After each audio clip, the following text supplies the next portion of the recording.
டெல்லியில் ஏஐ உச்சி மாநாட்டை பிரதமர் மோடி தொடங்கி வைத்து அரங்குகளை பார்வையிட்டு வருகிறார். இது தொடர்பான காட்சிகளை பார்க்கலாம். கூடுதல் மற்றும் கள விவரங்களை செய்தியாளர் ரமேஷ்குமார் கூற நாம் கேட்கலாம். வணக்கம் ரமேஷ்குமார். 5 நாட்கள் இந்த கண்காட்சி தொடங்கி இருக்கிறது. பாரத பிரதமர் நரேந்திர மோடி தொடங்கி வைத்திருக்கிறார். கூடுதல் விவரங்கள் என்ன? உலக நாடுகள் பங்கேற்கக்கூடிய, உலக நாடுகள் உற்று நோக்கக்கூடிய ஒரு முக்கியமான மாநாடு டெல்லியில் துவங்கி இருக்கிறது. அது ஏஐ தாக்க உச்சி மாநாடு டெல்லியில் இருக்கக்கூடிய பாரத் மண்டபத்தில் துவங்கி இருக்கிறது. குறிப்பாக இந்த இந்தியாவில் இந்த ஏஐ தாக்க உச்சி மாநாடு முதன்முறையாக நடைபெறுகிறது. இதற்கு முன்பு 3 ஏஐ உச்சி மாநாடுகள் பல்வேறு நாடுகளில் நடந்திருக்கின்றன.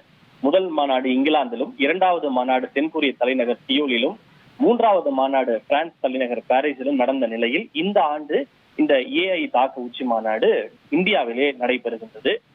குறிப்பாக இந்த மாநாடு இன்று தொடங்கி பிப்ரவரி 20ஆம் தேதி வரை 5 நாட்கள் நடைபெற இருக்கிறது. இந்த மாநாடு உச்சி மாநாடு தவிர ஏஐ தாக்கம் குறித்த ஒரு கண்காட்சியும் நடைபெறுகிறது. அந்த கண்காட்சியும் பிரதமர் மோடி சற்று முன்னதாக டெல்லியில் இருக்கக்கூடிய பாரத் மண்டபத்திலே துவக்கி வைத்திருக்கிறார். இந்த ஆண்டு இந்த ஏஐ உச்சி மாநாட்டிற்கான முக்கியமான கருப்பொருள் என்ன என்று பார்த்தோமேனால், சர்வஜன ஹிதயா சர்வஜன சுகயா, அதாவது அனைவருக்குமான நலன் அனைவரது மகிழ்ச்சி என்ற கருப்பொருளில் தான் இந்த மாநாடு நடைபெறுகின்றது.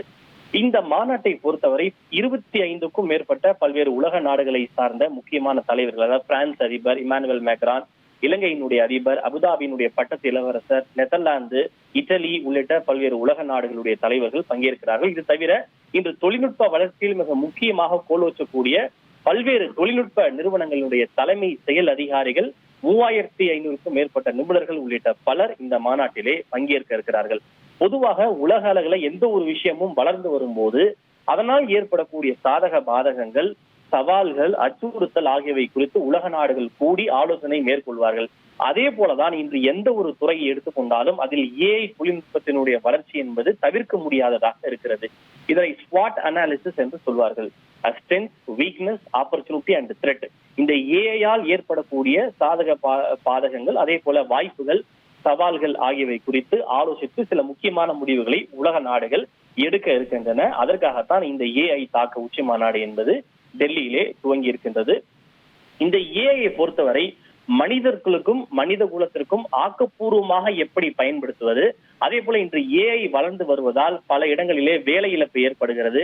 அதே போல குழந்தைகளுடைய பாதுகாப்பு கேள்விக்குறியாகி இருக்கிறது. குழந்தைகள் மற்றும் பெண்களுடைய பாதுகாப்பு, பல இடங்களிலே குழந்தைகள் மற்றும் பெண்களுடைய அந்த புகைப்படங்களை ஆபாசமாக சித்தரிப்பது போன்ற விஷயங்கள் எல்லாம் தொடர்ந்து நடைபெற்றுக் கொண்டிருக்கிறது.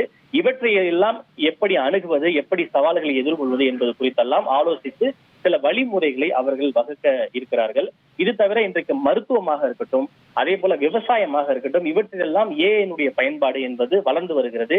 இவற்றை எப்படி நாம் முன்னெடுத்து செல்வது என்பது குறித்து உலக நாடுகள் தங்களுடைய அனுபவங்களை பகிர்ந்து கொள்ள இருக்கிறார்கள். மற்ற நாடுகளும் அந்த அனுபவங்களை கேட்டு அறிந்து கொண்டு அது தங்கள் நாட்டில் அவற்றை செயல்படுத்துவதற்கான சில விஷயங்களையும் கூற இருக்கிறார்கள். இது தவிர சில முக்கியமான நிறுவனங்கள் ஏஐ தொழில்நுட்பத்தில் தங்களுடைய முதலீட்டை மேற்கொள்வதற்கான சில அறிவிப்புகளையும் கூட இந்த மாநாட்டில் அறிவிப்பார்கள் என்று எதிர்பார்க்கப்படுகிறது. எனவே பல்வேறு உலக நாடுகளில் பங்கேற்ப இருப்பதால் இந்த 5 நாட்கள் நடைபெறக்கூடிய இந்த மாநாட்டு உலக அளவில் கவனம் பெற்றிருக்கிறது.